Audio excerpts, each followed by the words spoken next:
পোস্তদানা যেটা আসছে সেটা মাটিতে পড়লে গাছ হবে, সে কি গাছ হবে? আফিম গাছ হবে। সেটা থেকে এই প্রস্তুত থেকে ওই গাছ থেকে আফিম পাওয়া যাবে। সেই আফিম প্রসেস হয়ে হিরোইন, এলএসডি, ব্লা ব্লা, কোকেন, মর্ফিন, প্রাকৃতিক না, সব আমাকে হয়। একটু আঙ্গুল দিতেই হচ্ছে একটু, যেটা হচ্ছে মশলা ছিল এটা বয়েল, এটা বয়েলড, বাট যেটা এইটাই কইছি খাস বাংলায় বয়েল কইলে ওরা বুঝবে না, হালার ভূতানা অশিক্ষিত গরিব তো, এর লেগেই কইছি ওটাতে গাছ হইব, ওটাতে হইব না। একটা দিয়ে সারার তুষার লাগাবে, একটা দিয়ে লাগাবে না। আমাদের মৌলবী নম্বর 501, যিনি ঝর্ণা নাকি স্বর্ণার মানবিক ভাতার, তিনি বলেছেন সে ইসলামী বিপ্লবের জন্য সময় ঘনিয়ে এসেছে। জুলাই বিপ্লব ইসলামী বিপ্লবের পূর্বাভাস ছিল। আলহামদুলিল্লাহ, আলহামদুলিল্লাহ বলেন। আমি তো আলহামদুলিল্লাহ বলতেছি, আপনি হাত তুলছেন, আমি হাত তুলছি, পার্থক্যটা কোথায়? না না, আলহামদুলিল্লাহ বলেন, আলহামদুলিল্লাহ বলেন। মাওলানা মামুনুল হক আমির, বাংলাদেশ খেলাফত মজলিস, ইসলামী আন্দোলন লেখা নাই। খেলাপত্রে খেলাই দেওয়া হবে কি? তপাদ্রুদ্দিন শিবির, এরা হলো গিয়া মানে জামাতের পিওর পোদ বালক। হ্যাঁ, একে যে শফিক দেখছেন না কিভাবে মানে একদম মানে 3, 4, 5, 7 বছরের বাচ্চাদের কিভাবে ঠোঁটে চুমা দেয়। আপনি একটা কথা চিন্তা করেন, আমাদের দেশের এত কি নারীবাদী, এত শিশু অধিকার কর্মী, কোন শুয়ারের বাচ্চা এটা নিয়ে কথা কইছে না? কেন বলবে? কারণ জামাতের আমিরের চুম্মা যেখানে দিবে সেই জায়গাটা সরাসরি ভেস্তে চলে যাবে। ভাই আমি একটা বেটার অপশন আপনাকে দিতে পারি, একটা বেটার অপশন দিতে পারি। যে সৌদি উট গুলো বাংলাদেশে কোরবানির সময় আসে না, ওই উট গুলোকে তো আমরা নানান ভাবে ইউটিলাইজ করতে পারি, আপনি বুঝেন না? না না, এটা উঠ দিয়ে হবে না, ওরে হচ্ছে ঘোরা দিয়ে শুধু। শুনেন আমার জাতীয় ভাতিজা ওইটা, এই ছেলেটাকে এইভাবে বেজ্জতি করে না, তাহলে ওর মা রাগ করবো। ওর মা পুরান ঢাকার মানিক চানা পোলা টোলা হাবিজাবি মেলা কিছু আছে না, সারা দূরে তো সারা ঢাকা বিরা বিরা খাইতো, এখন তো এগুলো পারে না, বুঝেন নাই? কারণ হচ্ছে এখন মাহারাম নিয়ে বাইরে হইলে হচ্ছে গান করে দিবে রাতের বেলা, যদি বের হয় না ফিমেল পার্টনার নিয়ে, বউ হোক আর বইন হোক। তো এই জন্য ওরা কি করছে, কি ফ্রি ভিসাতে পাকিস্তান গেছে পদ রিভিউ করতে। মানে এদের অবস্থাটা চিন্তা করছেন। আমি 25 সালে বললেন আপনি পদ রিভিউ করতে, আমার একটু শোনায় সমস্যা আছে, আপনি একটু ক্লিয়ার করেন। আমরা তাহলে শুরু করি আমাদের অনুষ্ঠান। এখন ঘটনা হইলো, আপনি যেটা বললেন যে সবার পুতেরা জাহানারা ইমামের শহীদ চরে জাহানারা ইমামের বই শেয়ার দরে ব্যস্ত আছে, এটা আমাদের জন্য বরং ভাগ্য ভালো বলতে পারে। ওরা যেগুলো ফেলে দেয় না এই বুড়িগঙ্গা নদীতে, এটাই আমাদের কপাল। শেয়ার দরে ব্যস্তাতে কি হয়েছে জানেন? আমরা কিছু সস্তায় বই পাবো এখন। আমার মতো লোক যারা যারা মুক্তিযুদ্ধের পক্ষে, আপনি একটা উত্তরে ডাইকা তারা 2 কেজি ঘি খাওয়াই দিবেন হেডপ্যাডে সই বইটা, তাও তো এক কথা, তাও তো একটা কথা। বেঁচে দিছে, ভালো করছে। কুত্তার বাচ্চা কুত্তারে আপনি ডাইকা হলে গিয়ে তারা 2 কেজি ঘি দিবেন যে না বাবা ঘি খা, তো মরে যাবো গা, খাইতে পারবো না। মানে আপনার পয়েন্টটা ধরতে পারে না, সেটা হচ্ছে সে কুত্তা তো সেটা হজম করতে পারতেছে না বলেই তো বমি করে দিচ্ছে। কিন্তু কুত্তা তো ধরেন একটা শিক্ষিত মানুষ যদি হইতো তাহলে কি করতো বলেন? এগুলো পাবলিক অপশনে দিত, যারা আমাদের মতো আছে আমরা অনেক টাকা দিয়ে কিনে দিতাম। যাদের বাংলাদেশে তো মানে শোনেন মুক্তিযুদ্ধ পছন্দ করেন বা মুক্তিযুদ্ধের সপক্ষের লোক তো একদিনে ভ্যানিশ হয়ে যায় না, তাই না? লোকজন তো আছে, তো তারা অপশন রাখুক, লোকজন কিনে নেই, তাদের মতো করে নেকুক। তারা যেহেতু কুত্তা এবং তাদেরকে জিনিস হজমই হবে না, এটা করো। কিন্তু তারা তো ফকিন্নির পথ, তার বান্দির পথ, তাদের ভাষ্যমত এবং আমাদের ভাষ্যমত তারা বান্দির পথ। সেই বান্দির পথে নেটে এগুলোর মর্ম বোঝার ক্ষমতা নাই, যে কারণে ফারুকি এবং এই গোলাম আজম দুইজন মিলে সব পরামর্শ করে বের করছে যে ভাঙ্গারি সাঙ্গারি কি আছে, বেচে কেজি ধরে বেচে টাকা তুলি, মানে মোল্লার যত মসজিদ পর্যন্ত ওইটা দিয়ে তো বোঝা যায়। আমি ওই চুতমারানির পোলাকে খুঁজতেছি যে এই যে গোলামের পুত গোলাম, এই যখন হচ্ছে কি এই দায়িত্ব পাইছিল, তখন আপনি আমি যাকে হলো গিয়া এই অমুক তমুক এই শক্তি অমুক শক্তি বলে চিনি, এই চুতমারানির পোলারাই কিন্তু এই মাদার চৌধুরী ওয়েলকাম জানাইছিল। আমি জানাই নাই, আমার লিস্টে আছে, আমার স্ক্রিনশট নেওয়া আছে, কোন কোন চুদানির পোলা এই কুত্তার বাচ্চারে ওয়েলকাম জানাইছিল। আমি কিন্তু স্ক্রিনশট নিয়ে রাখছি, আমার কাছে আছে। না, এরা তখন গত বছর এই টাইমে না, আর অল্প একটু আগে পাইছিল, নভেম্বর না আর একটু আগে পাইছিল, তো তখন সবাই খুব ওয়েলকাম জানাইছিল। সেই লোকজন গুলো চুদানির পর এবার কোথায় আছে? যে জাহানারা ইমামের বই যেভাবে কেজি ধরে বেঁচে দিচ্ছে অপশনে দেখ না কেন, মানে সবারই লাভ হয়। আমার প্রশ্নটা না শোনেন, আপনি বললেন যে কুত্তার পেটে ঘি হজম হবে না, ওই যে ফরিদ ভাই বললেন যে বুড়িগঙ্গায় ফেলেও দিতে পারতো, তার চেয়ে তো ভালো বিক্রি করতেছে, তাই না? খুব ভালো কথা, বিক্রি করতেছে, অপশনে বেচুক, ওদের লাভ হোক আমাদের লাভ হোক, বইগুলো আমাদের কালেকশনে চলে আসুক। আমরা পরবর্তীতে যখন আবার বাংলাদেশ প্রধানমন্ত্রী শেখ হাসিনা কিন্তু বলছেন যে নেক্সট টাইম উনি আসলে আগে দেশ পরিষ্কার করবেন, ঝাড়ু দিয়ে সাফ করবেন, রাজাকার মানে হচ্ছে রাজাকার সাফ করবেন। তো তখন যখন আমরা আবার এগুলো সব বিনির্মাণ করবো, নতুন করে আবার সব যখন সাজাবো গুছাবো, নিজেদের বাংলা একাডেমি সব শেলফে শেলফে আবার যখন হচ্ছে বইগুলা বসবে, তখন এগুলো আমাদের কালেকশনে আমরা ডোনেট করবো, তাই না? সবসময় তো তাই হয়ে আসছে। তো সেই সুযোগটা আমাদের দিচ্ছে না কেন? নিজেরা দেখেন কত বড় বকচোদ হইলে এই বইগুলা তারা কেজি দরে বিক্রি করে দেয়। আপনি ভাবেন, এরা বললাম আমি যে এদের বুদ্ধিমত্তা তো তেমন নাই, যে কারণে এরা বুঝতেও পারে না যে এগুলো অকশনে বেচলে বেশি টাকা আসবে। এরা ভাবছে ভাঙ্গারি হিসেবে বেচে যে কয় টাকা পাই। মেন্টালিটি আপনি চিন্তা করছেন? আমি কোন হিসেবে নিয়েছি সেটা হলো গিয়া, আহমেদ ছফা একবার তার এক টিচার, সেই টিচারের বই সে নিয়ে দাঁড়াইছে ঢাকা বিশ্ববিদ্যালয়ের সামনে এবং সে তার বই 25 পয়সায় বিক্রি করে দিবে। 25 পয়সায় মানে এই কথাটার মানে হলো গিয়া, আমার টিচার যা লিখছে তার দাম আমার কাছে 25 পয়সা। এবং এই খানকির বলারা এই একই আইটেম নিছে, এই মাদার চোদরা ওইটা, কারণ ওদের আহমেদ ছফা তোদের বাপ, আহমেদ ছফার যে বাপ আব্দুর রাজাক আর এক চোদ্দানির পর আর এক বইরা খাটাস, তাকে আবার ন্যাশনাল প্রফেসর বলে কোন কোন মাদার চোদ্রা, তার দিছিল আর কি এইটা। তো ওরা হইলো কি তার ছানাপোনা, তারা ওই স্টাইলে কাজটা করতেছে। এই কাজটা, এই যে কাজটা করছে, এটা দিয়ে মুক্তিযুদ্ধকে অপমান করছে, এটা দিয়ে শহীদ রুমিকে অপমান করছে, এটা দিয়ে মুক্তিযুদ্ধকে অপমান করছে। এবং আমাদের মধ্যে অনেক ভুল তথ্য এর মধ্যেই হচ্ছে গিয়ে ছড়াইছে। সেই তথ্যটা হচ্ছে এই যে জাহানারা ইমামের যে লেখা বইগুলো সেইগুলো বোধহয় বিক্রি করে দিচ্ছে। নো, জাহানারা ইমাম তার যে ব্যক্তিগত সংগ্রহে যে বইগুলো ছিল সেই বইগুলো ওইখানে দিয়ে গিয়েছিলেন উনি, যে বইগুলো বাংলা একাডেমিতে থাক, এটাগুলো মানুষ পড়ুক। সেই বইগুলোকে তারা বিক্রি করছে, বাংলা একাডেমিতে জায়গা নাই। এ সুদানিক বলা, বাংলা একাডেমিতে কতখানি জায়গা কম আছে না বেশি তোর কাছে শিখতে হইব? শুয়ারের বাচ্চা, তুই তো শুক্র রাষ্ট্র দিনেইছো। বাংলা একাডেমি তো আমাদের বগলের মধ্যে মাদার চোদ, তুই বাংলা একাডেমির বই বিক্রি করার কে? শুয়ারের বাচ্চা। ওর হচ্ছে গিয়ে মানে আমাদের বরিশাল একটা কথা কয় যে কলজে ধরে বিচার করবো, ওর কলজে ধরে বিচার করা হবে শুয়ারের বাচ্চা। ও হয়েছে ভাই, ওর যার নাম গোলাম আজম, তার কাছ থেকে আপনি কি আশা করেন? না, কিছুই আশা করি না ওর কাছ থেকে। কোন সুস্থ মস্তিষ্কের মানুষ তার সন্তানের নাম গোলাম আজম রাখছে ওই আমলে? তাহলে বুঝা নেন কোন তরিকার মানুষ। একটু সুইডেন থেকে আর আপনি ইউরোপ থেকে, ইউকে থেকে, আমেরিকা থেকে এখানে ফ্লাই করার আগে এই বাংলা একাডেমি থেকে সে তো এয়ারপোর্টে যাওয়া ফ্লাইটই ধরতে পারবে, সেই সময় পাবলিক দিবে না। না আমি একটা কথা, যদি এই মুহূর্তে আমাকে নিরপেক্ষ ভাবে বাংলাদেশে গিয়ে তদন্ত করার সুযোগ দেওয়া হয়, তাহলে আমি এটা বাইর করতে পারবো যে এই সুদানির পোলার পাসপোর্টে পাকিস্তানি মানে ভিসা আছে। আমি বলি পাকিস্তানি ভিসা লাগে না এখন, আমাদের তাদের নতুন আব্বুরা এসেছে না, আসার পরে পাকিস্তান ভিসা ফ্রি করে দিয়েছে। আপনি কই বাস করেন ভাই? আচ্ছা আচ্ছা আচ্ছা, ভিসা ফ্রি করে দিয়েছে। তো যাদের মগজ পাকিস্তানি, তাদের পাসপোর্টে কি সিল আছে দেখে কি করবেন? কি করবেন? পাকিস্তানি ভিসা কিন্তু ফ্রি করে দিচ্ছে, কারণ পাকিস্তানি ভিসা দেখলে অন্য অনেক দেশ ভিসা দেয় না। এই কারণে আপনি যদি পাকিস্তানে আপনার পাসপোর্টে একবার ভিসা লাগান, পাকিস্তানি ভিসা, আমি মানে এই কথাটা কই, আমি তো এইখানে আসার পরেও আরো কয়েকটা দেশে গেছি এবং সেখানে ভিসা নিয়ে যাইতে হয়েছে আমার। প্রত্যেকটা ভিসা ফরম্যাট আপনি তো নিজেও জানেন, এটা ইন্দ্রা আপনি নিজেও জানেন, প্রত্যেকটা ভিসা ফর্ম পূরণ করার সময় একটা জায়গা থেকে have you ever visit Pakistan আর আফগানিস্তান, কত সত্য কিনা ওই পয়েন্টটা থাকে। এবং সেইখানে যদি আপনি ক্লিক করেন একবার, তাহলে নিচে আরো কতগুলো পয়েন্ট আসে, কেন গেছিলা, কার কাছে গেছিলা, কোথায় গেছিলা। এই যে তোমরা যে আমাদের দেশের ভিসা লাগাইতেছো না, লাগাও। হ্যাঁ, একেবারে গান হয়ে যাবে, সেই গান কোনো কিছু দিয়ে ফিল আপ হবে না, লাগাও। আমাদের নতুন কিছু ব্লগার বের হয়েছে যারা পাকিস্তানি ফুড নিয়ে খুব প্যাশনেট হয়ে পাকিস্তানে চলে গেছে সেই গোয়ামারা খাইতে, সেখান থেকে খাইয়ে দেয় তারা খুশিতে বাগবাকুম। এরা যে এই ফুড ব্লগাররা পাকিস্তানে কেন গেছে আমাকে বলেন? বাংলাদেশে এত খাবার থাকে, পাকিস্তানের ফুড ব্লগিং কেন তাদের করা লাগে? কারণ বাংলাদেশে এই মুহূর্তে তারা যে রাত বিরাতে সারা রাত মিললা যে 300 ফিটে খাইতো, নীলা মার্কেটে হাঁস খাইতো, তারপর হচ্ছে নীলা মার্কেটে হাঁস খাইতো তখন যখন ওয়েস্টিনে হাঁস থাকতো না, এটা আপনাকে বলতে হবে। হ্যাঁ, সরি। তো ওইখানে তারপর আবার ওয়েস্টিনের সামনে যে গুলশানে যে একটা রেস্টুরেন্ট আছে না, কি জানো, ওয়েস্টিনের অপোজিটে একটা খিচুড়ির দোকান, সেটা রিভিউ করতো।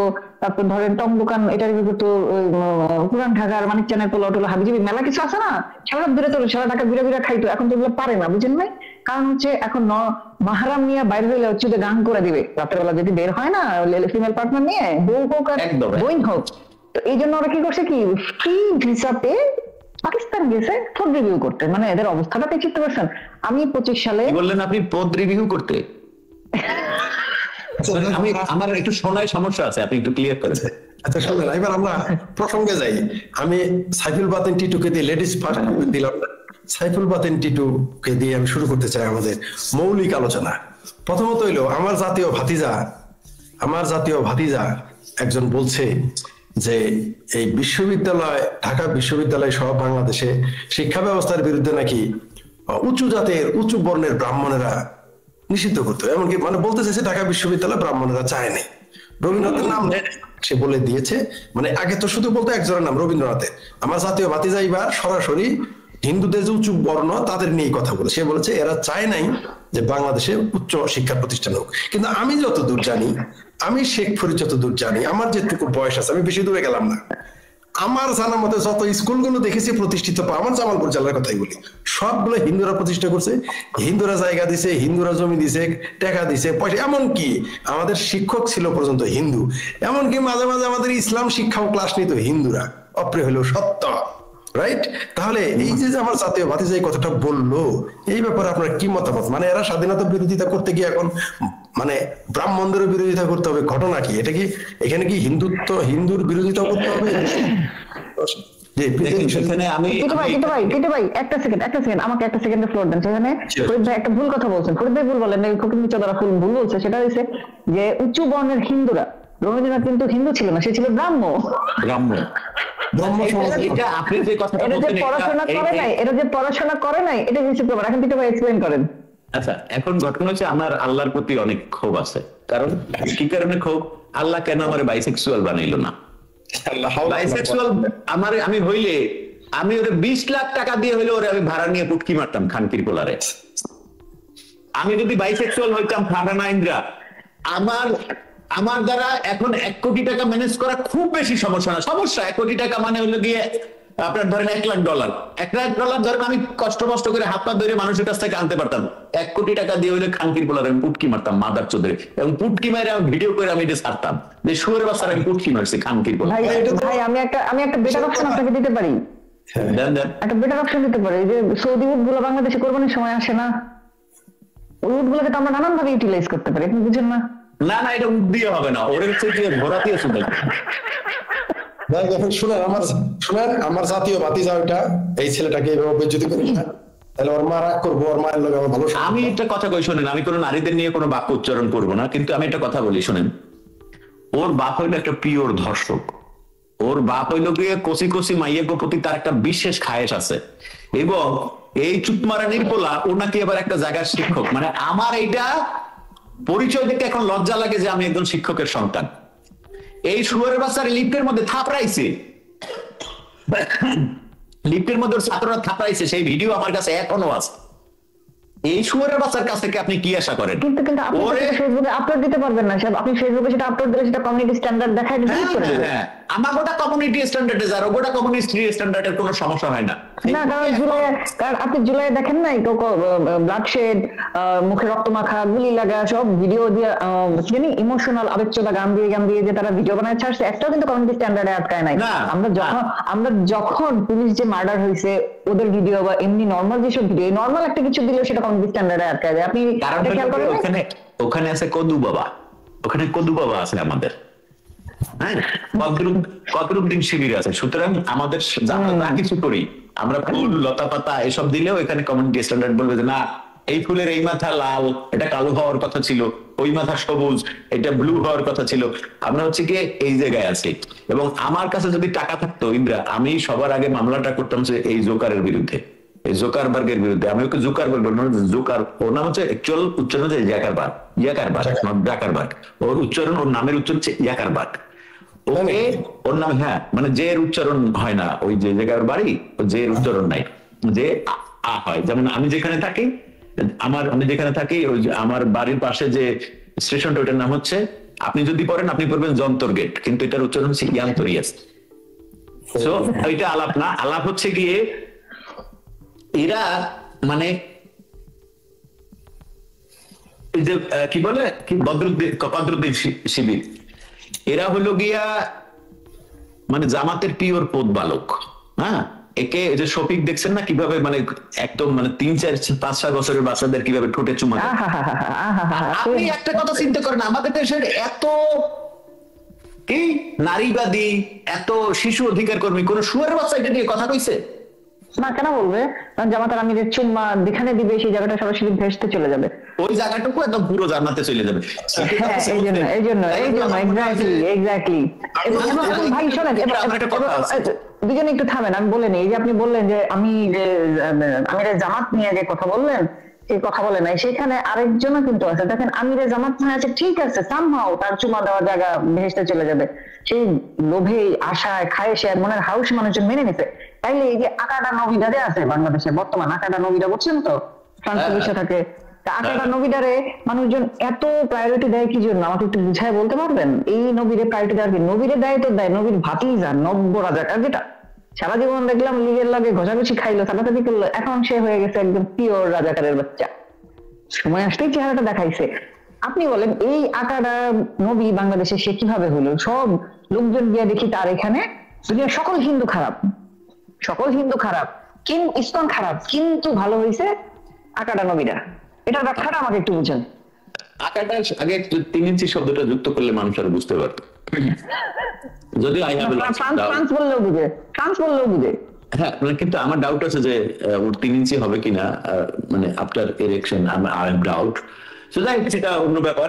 কিন্তু ঘটনা হলো কি, মানে দেখেন আমরা, আমি সবসময় একটা কথা বলি যে আমরা যদি আমাদের এই যে দেশের যে মানুষজন এরা অশিক্ষিত হইলে আমার কোনো কষ্ট ছিল না। অশিক্ষিতদের নিয়ে আমি কিন্তু অশিক্ষিতদের নিয়ে বাংলাদেশে কাজ করছি, ইন্ডিয়ায় কাজ করছি, নেপালে কাজ করছি, অশিক্ষিতদের নিয়ে আমার কোনো প্রবলেম নাই। কিন্তু বাংলাদেশে যারা এরা হচ্ছে কুশিক্ষায় সুশিক্ষিত, বাক্যটা বুঝে নেবার, কুশিক্ষায় সুশিক্ষিত, হ্যাঁ, এরা হলো গিয়া খুব উঁচু জাতের মাদারচোদ। মানে মাদারচোদদের মধ্যে ব্রাহ্মণ, মানে ওই শব্দটা আবার অন্য কেউ মানে সেটা হচ্ছে খুব উঁচু স্তরের মাদারচোদ। এদের দ্বারা তারা হচ্ছে গিয়ে এই 3 ইঞ্চিকে ডাকে হচ্ছে গিয়ে এই যুগের আবু তালেব। হ্যাঁ, আপনি জানেন না এটা? আমি জানি না, কারণ আমি জানি না, কারণ তার সাথে আবার খুবই রাগ। সে আমাকে স্ক্রিনশট দিয়ে ভাইরাল করার চেষ্টা করছে। দুঃখের বিষয় আমার একটা ফলোয়ার তাতে বাড়ে নাই। সে কি ধরনের নবীটা হইল আমি বুঝলাম না, মানে আমি হতাশ হয়েছি। এই জন্য আমার তার উপর রাগ যে সে মানে একটু হেল্প আমাকে করবে না। এই জন্য মানুষ তো হেড দিয়ে অনেক মানুষকে হেল্প করে না? দুদিন পর দেখেন না, জুলি ইলি আর হচ্ছে আমাদের এই পিঙ্কি মিলে ঝগড়াঝাটি লাগাই দেয়।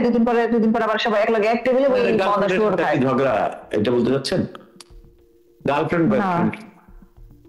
হ্যাঁ, দুদিন পর যে তারা এই নাটকটা আমাদের সামনে দেখায়, এর উদাম করে দেয়, সে তারে উদাম করে দেয়। নাটকগুলো যে আমরা দেখি, অফলাইনে গেলেই দেখা যায় সবাই এক লাগে মদা শুয়োরের গোস্ত খাইতেছে। আপনি চিন্তা করেন, সারাদিন কিন্তু অনলাইনে হাদিস কালাম নিয়ে বয়ান দিচ্ছে আমাদের 3 ইঞ্চি বড় ওখার সাথে। আচ্ছা, শুভাশিস ভৌমিকের নাম তো শুনেছেন, সম্ভবত সে অস্ট্রেলিয়ায় আমার খুব প্রিয় একজন অভিনেতা, কোনো ডাউট নেই। মানে শুভাশিসের সন্তান বোধ কৌতুক অভিনেতা। না, হ্যাঁ বুঝতে পারছি। যাই হোক, আমি তো জানি। তিনি লিখছেন কি জানেন, 2 কদম আগে নিকলা গোলাম আজম, ওই বাংলা একাডেমির গোলাম আজম হচ্ছে 1 কদম, এটা হিন্দু গোবিন্দ পারমাণবিকের আত্মীয় স্বজন। তো হ্যাঁ, আমি ওটাই দেখছি। আপনি যেটা কইতে দিতেছেন স্যার, আমি ওটাই দেখছি। ওটা দেখেই কইলাম যে 3 ইঞ্চি রাজাকার এবং তার রাজাকার 3 ইঞ্চি তো নবী, এই নবীর ভাতিজা, সে নব্য রাজাকার। এটা আমি অলরেডি বলে ফেলছি। হ্যাঁ, একটা ছিল বলে ভাতিজা। এটা হ্যাঁ, ভাতিজা না তো হওয়ার কথা না। কারণ কি কেন হওয়ার কথা না? কারণ হচ্ছে কি ভৌমিক আর ভট্টাচার্য আকাশ পাতাল পার্থক্য, আকাশ পাতাল। যাই হোক, ওইটা হলো গিয়ে অনলাইনে বলা ভাতিজা, আমার যেটা ধারণা ওর ভাতিজা হওয়ার কথা না। যাই হোক, এটা না, প্রাউডলি চাচা ভাতিজা পরিচয় দেয়, প্রাউডলি দেয় সারা জীবন। এই যে আমি বলি, এই যে ইয়ে ছিল না আমাদের ফেভারিট আন্ডার কাভার সাংবাদিক বিথি আপু, সেই বিথি আপু যে সারা জীবন আমি যতদিন থেকে অনলাইনে হাইপ দেখছি সারোয়ার তুষারের সাথে লাগাইতে ওখান থেকে তুষার হাইপটা উঠছে, সারোয়ার তুষারটাকে ঠিক আদমরা বানায় ফেলছে, তারপর সে বের হয়ে আসছে। তো সেই বিথি আপু খুব প্রগতিশীল, খুবই ফেমিনিস্ট সাইজে সব আওয়ামী লীগের লোকজনের সাথে দেখতাম ঘুরে বেড়াইতো, প্রত্যেকের সাথে তার পিকলাপিলিক ছিল, বেডরুম টু কিচেন, মানে এতটাই ক্লোজ রিলেশন সবার সাথে। সেই বিথি এবং এই শুভ, এই দুজনে মিলে মনে করেন হেন কারণে যে গোপন কথা জানে না, এবং প্রত্যেককে তারা এইভাবে অনলাইনে ট্রল করে যাচ্ছে। তারা যে এতদিন সবার সাথে যে লুঙ্গির তলে লুকায় থাকলো, গুপ্ত শিবির হয়ে থাকলো, সেইটা আবার তাদেরকে বললে তাদের গায়ে ছ্যাপ করে ওঠে। ল্যাংটা সুলেমানের ভাতিজা বললে তো আবার ওটা খুব প্রাউডলি ফিল করে, রাজাকার বললে মানে না, ল্যাংটা সুলেমানের ভাতিজা বললে খুব ভালো লাগে। সাইফুল বাতিন টিটু, আমি আপনার দৃষ্টি আকর্ষণ করতেছি, আমাদের মৌলবী নম্বর 501 যিনি ঝর্ণা নাকি স্বর্ণার মানবিক ভাতার, তিনি বলেছেন সে ইসলামী বিপ্লবের জন্য সময় ঘনিয়ে এসেছে। জুলাই বিপ্লব ইসলামী বিপ্লবের পূর্বাভাস ছিল।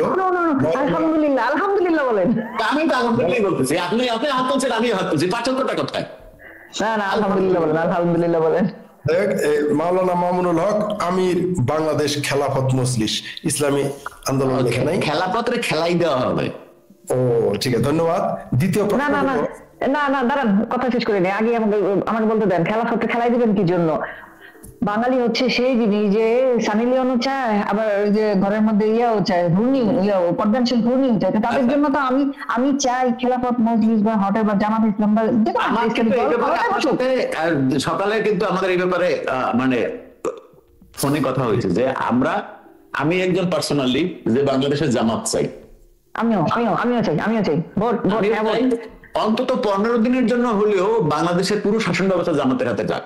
না না না, 15 দিন না, 1 বছর দেন মিনিমাম। নুনুসকে 50 বছর দিলে ওদেরকে 1 বছর দিবেন না? এটা আপনি মানে এত বছর কেন করবেন? আপনার জন্য, শুধু আপনার দিকে তাকায় দিলাম। 1 বছর দেন, 1 বছরের মধ্যে ওদের ধরেন সব অফিস থেকে লাফায় বের করবে। যদি এখন প্রথমেই বলি যে অফিস থেকে লাফায় বের করার সিস্টেমটা কি, মেয়েদেরকে 8 ঘন্টা কাজ করতে আমরা দিব না, 5 ঘন্টা কাজ করতে দিব, 5 ঘন্টা কাজ করবে, কিন্তু বেতন পাবো 8 ঘন্টার। কোন এমপ্লয়ার আপনি যে একটা কোম্পানির মালিক হন, 5 ঘন্টা কাজ করলে তাকে 8 ঘন্টা বেতন দিবেন? দিব প্রশ্নে আসেন কোন প্ল্যান? না না, আপনি তো বেতন দিবেন না, কারণ হচ্ছে আপনি তো তাকে চাকরিতেই রাখবেন না। এত প্যারাদায়ক এমপ্লয়ি তো আপনি রাখবেন না, তাই না? পুঁজি এবং অর্থের কাছে কোনো দায় মায়া নাই। শুনেন, ইসলামের ইতিহাসে যারা ছাত্র তারা সবাই জানে, যখন সকল এই যে মূর্তি ভেঙে ফেলতো আরব শাসকেরা বিভিন্ন দেশে গিয়ে, যখন সোনার মূর্তি পাইতো ওটা নিয়ে এসে পড়তো, এটা কি জানেন? কারণ এটা দাম জানতাম না। আমি এটা একটু বলি, বলেন, সব দুইজনই জানেন কথাটা, জাস্ট একটু মনে করাই দিচ্ছি। এটা হচ্ছে কি, ভারতের ভারত মানে তৎকালীন ভারত, আমরাও যার সাথে এক ছিলাম, সেই সময় ভারতকে সব মানে পুরোপুরি যত লুট করেছে, এই লুটেরাদের মধ্যে 99.99% ছিল মুসলিম।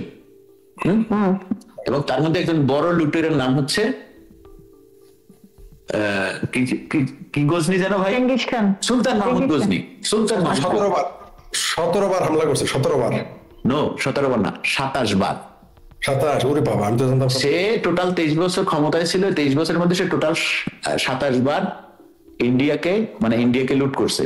রেফারেন্স যদি চান তাহলে আমি বলি, রেফারেন্স বইয়ের নাম হচ্ছে গিয়ে মানুষের ইতিহাস মধ্যযুগ। কারণ ওই সময় মধ্যযুগ না, কিন্তু আমাদের ওখানে মধ্যযুগ। ইউরোপের মধ্যযুগ কিন্তু তখন শেষ, ইউরোপের মধ্যযুগ শেষ, আমাদের মধ্যযুগ শুরু। সেই সময় যে লুটটা করেছে তার নাম হচ্ছে সুলতান মাহমুদ গজনি। এবং সুলতান মাহমুদ গজনি এত লুট করেছে, তার লুটের একটা উদাহরণ দিই। সেটা হচ্ছে যখন সে শেষবারের মতো লুট করে, লুটেরাদের একজন সোলজার ওখান থেকে যখন পালা যাচ্ছে, তখন এলাকাবাসী তাকে ধরে ফেলে তার পোশাকের মধ্যে যত স্বর্ণ পাইছে ওইটা দিয়ে ওই গ্রামটা ধনী হয়ে গেছে। বইটার নাম হচ্ছে গিয়ে ইউরোপে কি বলে মানুষের ইতিহাস। বইটা লিখছে নুরুন্নাহার বেগম এবং তার হাজবেন্ড আব্দুল হালিম, নিশ্চয়ই জানেন আপনার নামটা। এরা দুইজন মিলে বইটা লিখছে। এই বইটাই আছে, আমি পৃষ্ঠা নাম্বার বলতে পারছি না, কিন্তু জিনিসটা আমার মুখস্থ আছে, কারণ এই বইটার অডিও বুক আমি করেছি। তারা যেটা করতো সেটাই হচ্ছে গিয়ে, তারা কিন্তু অনেক কষ্টি পাথরের মূর্তি ভুল বুঝে না জেনে কিন্তু ওগুলো ফেলে দিয়ে গেছে। কষ্টি পাথরের মূর্তি এত কোথায় আসলো, এত লুট করার পরে এত কষ্টি পাথরের মূর্তি কোথায় আসলো, তারা একটু বোঝে নাই যে এই জিনিসটা কি, কষ্টি পাথর কি, এর মূল্য কি, এটা কিন্তু তারা জানে না, এখন হয়তো জানে। তারা হচ্ছে কি, যারা যে জিনিস লুট করছে সব হচ্ছে কি স্বর্ণ ছিল, গোল্ড, পিওর গোল্ড। হ্যাঁ বলেন ফরিদ ভাই। আমার প্রশ্ন হলো যে রাজনাথ সিং বলে দিয়েছেন এই ডক্টর ইউনূস বা আপনার ভাষায় নুনুস, সেজন্য মুখ সামলে কথা বলে, আর তারা চাচ্ছে না বাংলাদেশের সাথে কোনো যুদ্ধ বা ঝামেলা বা কোনো সংঘর্ষ তারা চাচ্ছে না। ওইদিকে আবার ওইখানে 3টা চৌকি তারা বসাইছে, বা 3টা মানে সেনাবাহিনীর ক্যাম্প ওইখানে করেছে, আমরা শুনেছি। বাংলাদেশের নিউজ মিডিয়ায় শুনেছি। হ্যাঁ বাংলাদেশ। এই রাজনাথ সিং এর প্রতিক্রিয়া আর এই যে এই মুহূর্তে আমরা তো লাফালাফি করলাম, রাজনাথ সিং থ্রেটই করলেন একরকম। তো এই যে আপনারা যে বললেন যে বাংলাদেশের সীমান্ত নিয়ে টানাটানি বাংলাদেশ ভাগ হয়ে যেতে পারে, রাজনাথ সিং কিন্তু কম কথা বলেন। ভারতের যত নেতা আছেন উনি কিন্তু কম কথা বলার লোক। অমিত শাহ বেশি বলেন, অমিত শাহ গৃহমন্ত্রী, উনি যে কোনো বিষয় মানে আমার মতো বেশি কথা বলেন আর কি। কিন্তু অমিত শাহ, রাজনাথ সিং কিন্তু কম কথা বলেন এবং তিনি কিন্তু হাসেন কম। অমিত শাহ কিন্তু হেসে হেসে কথা বলেন, মানে তিনি চাণক্য নীতি, কিন্তু রাজনাথ সিং কোনো চাণক্য নীতি স্ট্রেট বলেন। তিনি তো বলে দিলেন, তাহলে এটা আমাদের দেশের ভবিষ্যৎ, এবং এটা কি শুধু আমাদের দেশের জন্য মেসেজ না বিদেশিদের জন্য মেসেজ? বাংলাদেশের বেশি ওর সাথে বেশি তো আরো মহরম করে না, তোমাদেরও সাইজ করবে, এটা কি বোঝায় রাজনাথ সিংয়ের বক্তব্য? আপনি কি মনে করেন? জি ইন্দ্রা। টিটু ভাই মাঝখানে আঙ্গুল দিবেন না, একদম একটু ঝিম মেরে বসে থাকেন। আমার কথাটা আমি একটা শেষ করবো, এরপর আপনারটা আপনি বলবেন। কাছাকাছি হবে যদিও, তারপর আপনারটা আপনি বলবেন, আমারটা আমি বলবো। আমার এখানে দখল দিবেন না, আমার এসব দখল একটু পছন্দ না। আপনার জন্য পাক্কা 3 মিনিট আমি টিটু। আমি ইন্ডিয়ার করযোগ্য হইতে চাই না। যেটা কোশ্চেন করছেন ফরিদ ভাই, সেটা হচ্ছে দেখেন, ইন্ডিয়া হচ্ছে বাংলাদেশের 98% বর্ডার হচ্ছে ইন্ডিয়ার বাংলাদেশের সাথে। সো ইন্ডিয়া চাইলে 1/2 ব্যাপার বাংলাদেশ দখল করে, তারপর কেন করে না বলেন তো? বলেন। এবং এই 1.5 বছর পরে এখন এসে ইন্ডিয়া কেন এরকম স্ট্রিক্ট একটা মেসেজ দিল যে তোমরা সাবধান হয়ে যাও? এই স্ট্রিক্ট মেসেজটা কেন দিল? কারণ এরা তাদের বাপের দেশ পাকিস্তানের সাথে যে মহরম শুরু করছে। আমাদের যে ঝাড়াপি লন্ডনী ডাক্তার, ইউনিসেফের সিলমারা ডাক্তার ঝাড়াপি, তাকে জিজ্ঞেস করেন। এই জন্য আমি আপনাকে বলছি যে মাঝখানে আঙ্গুল দিবে না, লোকটা এত খারাপ। তুই কি আঙ্গুল দিছি? আমি তো ফোন দেখাইছি। আমার দুধ দেখ, ফোন দেখাইছে। যেটা বলতেছিলাম যে এই যে তাদের আব্বুদের সাথে এত মরম, এটা কিন্তু উন্নত বিশ্বে কেউ ভালো চোখে দেখে না। পাকিস্তানের সে যে ভাই বললেন যে পাকিস্তানের ভিসা যে পাসপোর্টে থাকবে, যার পাসপোর্টে থাকবে, সে তার চিরজীবনের জন্য একটা গোয়া মারা খায় যায়। সেরকম পাকিস্তানের সাথে যখন আপনি মহরম করেন, পাকিস্তান থেকে জাহাজ আসবে, জাহাজে করে অঙ্কুরোদ্গম, মানে যেটা থেকে গাছ হওয়া সম্ভব, এরকম পোস্তদানা আসবে। পপি বীজ করলে খানকে পোলারা বুঝবো না, পোস্তদানা করলে বুঝবো। পপি বীজ তোদের কাছে বুঝতে পারতেছে না জিনিসটা অ্যাকচুয়ালি কি, সেজন্য আমি খাস বাংলায় দিতেছি। গাছ হওয়া সম্ভব এরকম পোস্তদানা আসছে। আমরা যে পোস্তদানা বাংলাদেশে নর্মালি খাই, ওটা কিন্তু ইন্ডিয়া থেকে আসে সাধারণত, এবং সেটা থেকে গাছ হয় না, যে কারণে সেটা মাদক হিসেবে কাউন্টেড না। এই পোস্তদানা যেটা আসছে সেটা মাটিতে পড়লে গাছ হবে। সে কি গাছ হবে? আফিম গাছ হবে। সেটা থেকে এই পোস্ত থেকে গাছ থেকে আফিম পাওয়া যাবে। সেই আফিম প্রসেস হয়ে হিরোইন, এলএসডি, ব্লা ব্লা, কোকেন, মর্ফিন, প্রাকৃতিক একটু আঙ্গুল দিতেই হচ্ছে একটু। যেটা হচ্ছে মশলা ছিল এটা বয়েলড, বাট যেটা সেইটাই কইছি খাস বাংলায়। বয়েল কইলে ওরা বুঝবে না, হালার মতো না, অশিক্ষিত গরিব তো, এর লেগেই কইছি। ওটাতে গাছ হবে, ওটাতে হইব না। একটা দিয়ে সারার তুষার লাগাবে, একটা দিয়ে লাগাবে না।